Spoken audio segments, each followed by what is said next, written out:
नमस्कार। सुबह की चर्चा में आप सभी का स्वागत है। मैं अमरेश कुमार मिश्रा पुनः आपके समक्ष उपस्थित हुआ हूँ। आज की चर्चा जो है वो बदलते वक्त पर करने की इच्छा है, और जो वक्त जिस तरीके से बदल रहा है, जिस तरीके से हमारे अंदर परिवर्तन आते जा रहे हैं, हमारे समाज के अंदर परिवर्तन आते जा रहे हैं, और यह परिवर्तन निश्चित तौर पर हमारे हर एक प्रत्येक चीज़ों को प्रभावित कर रहा है। जब भी हम इन चीज़ों का विश्लेषण करते हैं या देखते हैं तो ये पाते हैं कि यह परिवर्तन समय समय बहुत सारे चीज़ों को प्रभावित करते हुए आगे बढ़ता चला जा रहा है।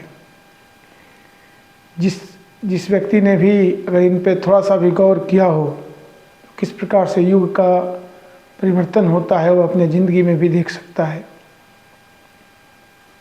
जो अवधारणाएं आज के 50 साल पहले, 40 साल पहले थी पंच परमेश्वर की, जिसमें जो पंच होते थे, जो लोग होते थे, वो बहुत ही ईमानदारी से एक्ट करते थे।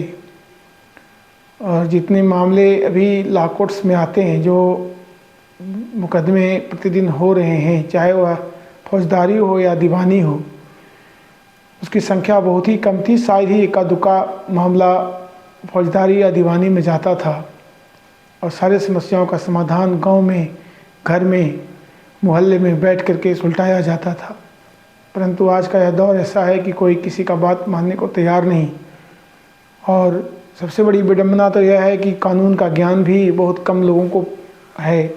जो आम जन समाज है उसकी बात कर रहा हूँ, परंतु वो आधा अधूरा ज्ञान रखने के बाद भी वो सीधे कानून का शरण लेना चाहते हैं। दूसरी बात यह है कि बदलते वक्त के साथ नैतिकता का जो ह्रास हुआ है, वह भी एक बड़ा कारण है। जब हम लोगों को प्रतिष्ठा देना छोड़ देते हैं और उनके साथ हम दूसरे तरीके से एक्ट करते हैं, उनके साथ हमारा संबंध केवल भौतिक बात पर आधारित रहेगा, तो निश्चित तौर पर हम किसी की बात को न सुनेंगे और न समझेंगे, न इसका प्रयास करेंगे।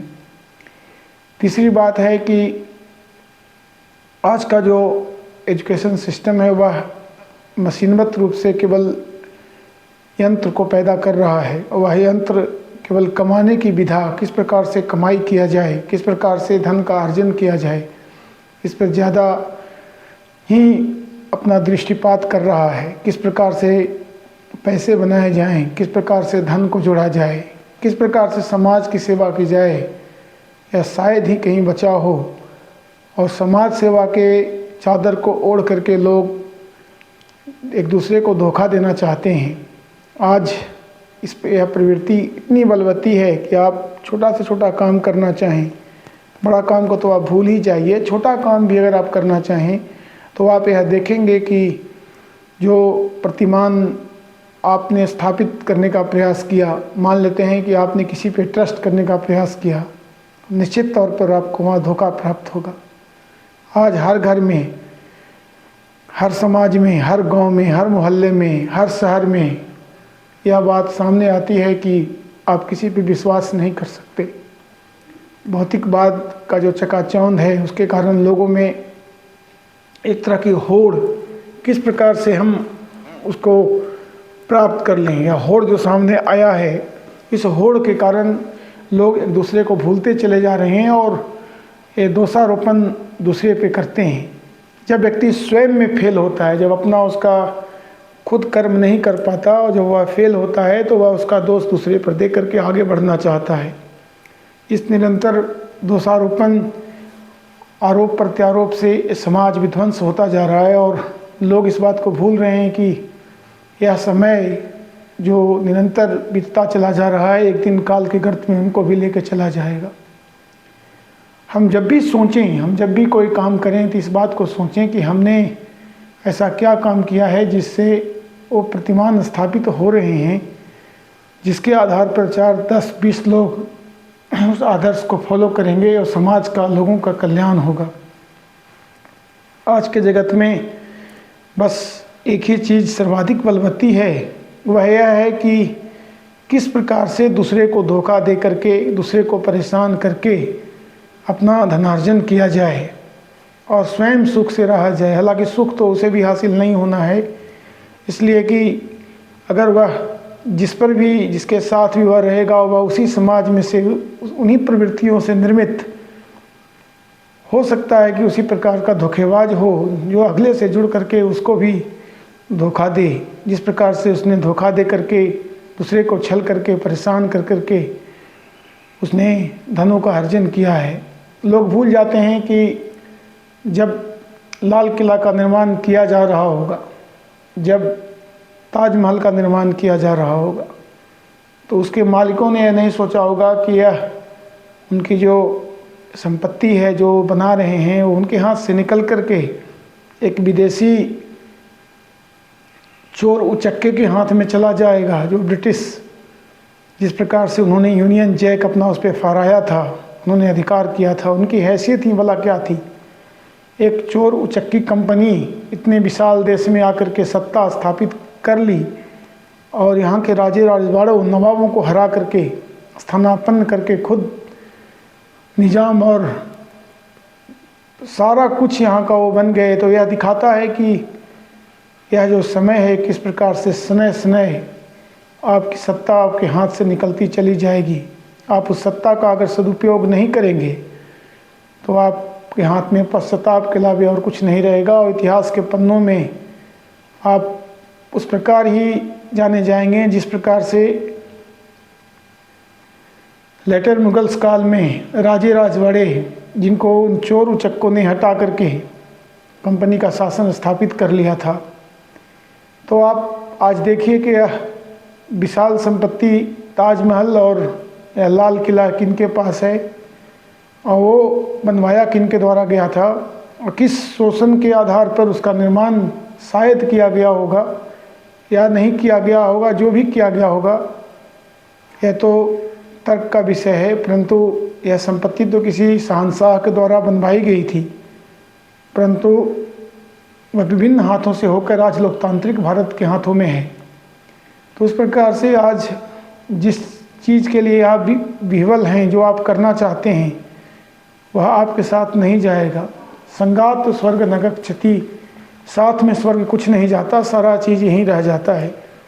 इंसान को यह देखना चाहिए कि उसके ज़िंदगी तक इन संसाधनों से उसे कोई कमी न हो और जिस संसाधन का वो अर्जन कर रहा है वह सोसाइटी के हित में, समाज के हित में है या नहीं है। और अगर प्रवृत्तियाँ चोर उचक्के वाली हैं तो निश्चित तौर पर आपकी मृत्यु हो जाने के बाद आप 4 जनरेशन जाते जाते आपको याद करने वाला भी कोई नहीं होगा।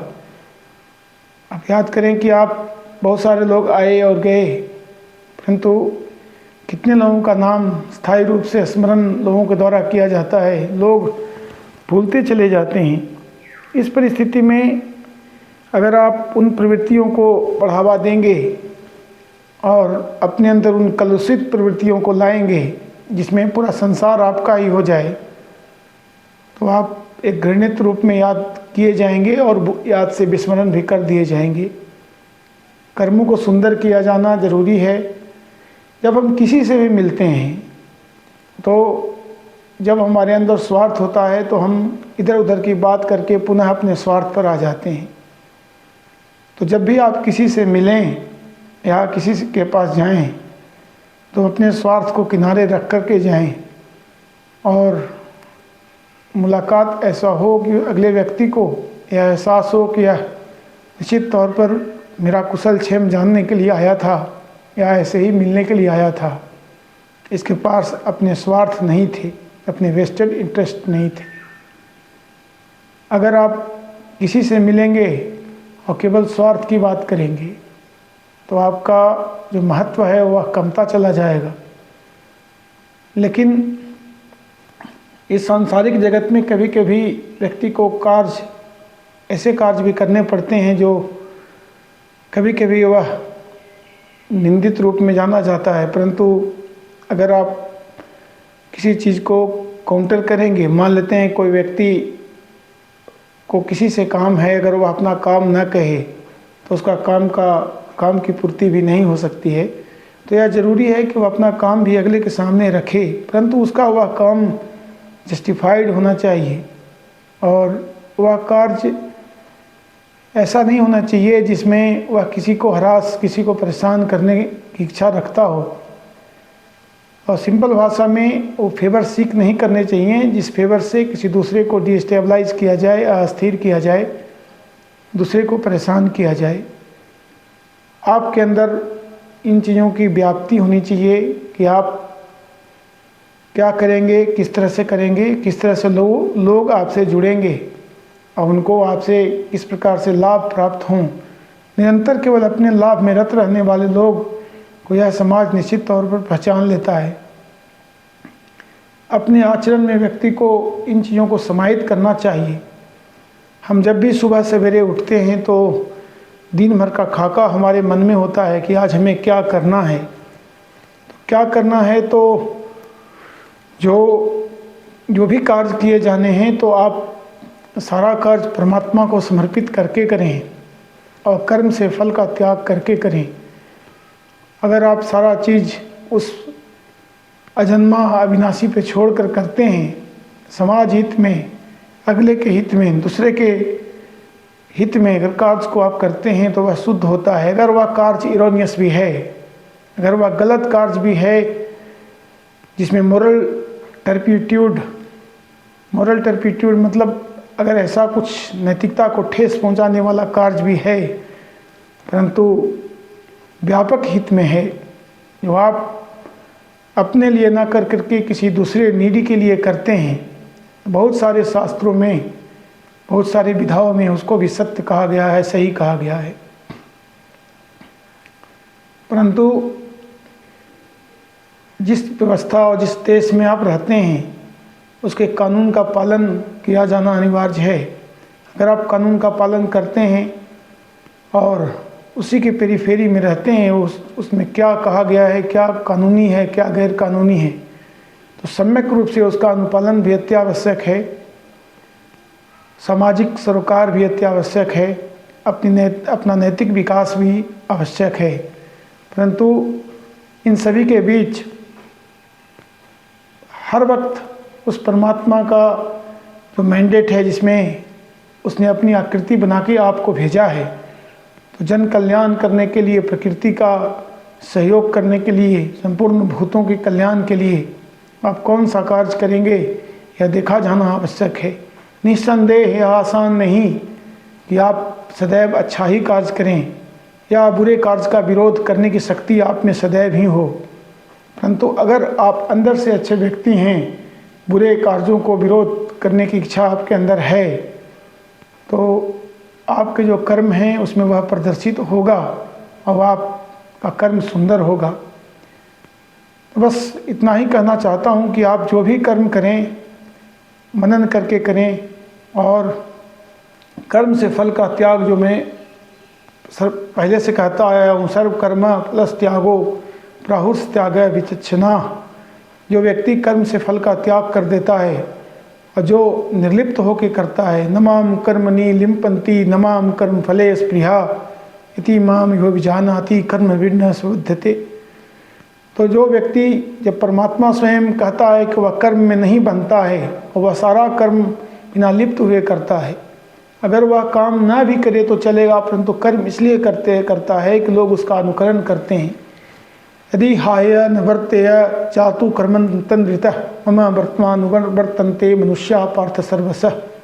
अगर वह कर्म ना करे तो भी कार्य चलेगा, परंतु अगर वह कर्म नहीं करेगा तो जितने भी मनुष्य हैं उसको फॉलो करेंगे और फॉलो करने के कारण वो भी अकर्मण्य हो जाएंगे। तो वह कौन सा चीज़ सिखाएगा? यदि हाय निवर्तेय चातु कर्मण्य तंद्रितः मम वर्तमान वर्तन्ते मनुष्य पार्थ सर्वसः उत्सीदे युर्मे लोका न कुर्या कर्म चेदहम संकरस्य कर्ता श्यामोपहन्या हिमा प्रजा। इसका मतलब है कि आप निरंतर कर्म को करें, अनुकरणीय कर्म को करें। जब आप ईश्वर की आकृति हैं, जब आप में नारायण का वास है, जब आप ईश्वर ने आपको अपना रूप बना के भेजा है, तो उन कर्मों को करें जिसका अनुकरण अन्य लोग करें, जिससे अन्य लोगों का कल्याण हो। अगर आपके कर्मों से दूसरे का कल्याण नहीं होता हो, केवल खुद का कल्याण होता हो, तो वह कर्म जो है निश्चित तौर पर दूषित है। आपको यह देखा जाना चाहिए कि आप जो भी काम करते हैं तो उससे अन्य लोगों को फायदे हैं या नहीं हैं। अगर नहीं है, निश्चित तौर पर वह अकर्म है, वो कर्म नहीं है। सत्कर्म वही है जिससे अन्य लोगों को भी फायदा पहुँचे।